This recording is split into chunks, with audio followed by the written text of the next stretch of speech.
8-dekabr O'zbekiston Respublikasi Konstitutsiyasi qabul qilingan kun. Konstitutsiya bu davlatning oliy qonunidir. U davlat tuzilishini, hokimiyat organlarining vakolatlarini, shuningdek, inson va fuqarolarning huquqlari, erkinliklari hamda burchlarini belgilaydi.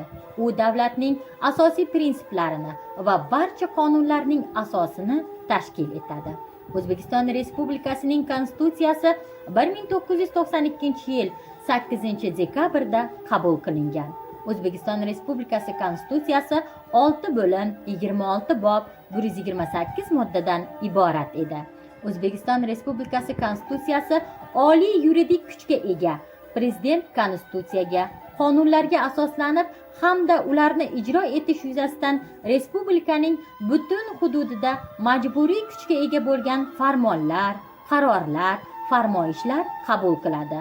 O'zbekiston Konstitutsiyasida jamiyat hamda davlatning hayotidagi eng muhim masalalar umumiy ovoz, ya'ni referendumga qo'yilib hal qilinadi. Hozirgi kunda O'zbekiston Respublikasining Konstitutsiyasining yangi tahrirdagi konstitutsiya qabul qilingan bo'lib, bu o'zgarish 2023-yilning 30-aprelidagi referendumdan so'ng qabul qilindi. Konstitutsiyaning moddalariga katta o'zgartirish va qo'shimchalar kiritildi. Konstitutsiyaning yangi tahriri 2023-yil 1-maydan e'tiboran kuchga kirdi. Bunga qadar 1992-yildan buyon Konstitutsiyaga jami 15 marta o'zgartirish kiritilgan edi. Bu safar esa o'zgarishlar ko'lami kattaligi sabab hujjatning yangi tahriri qabul qilindi.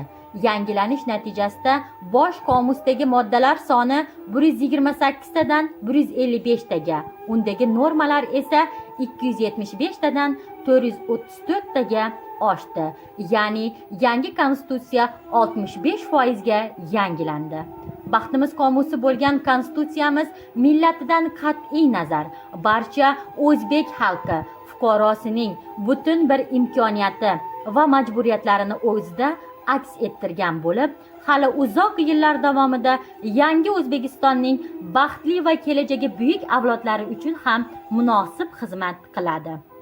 8-dekabr xalqimiz nazdida tenglik, teng huquqlikka imkoniyatlar kuni bo'lib qolaveradi.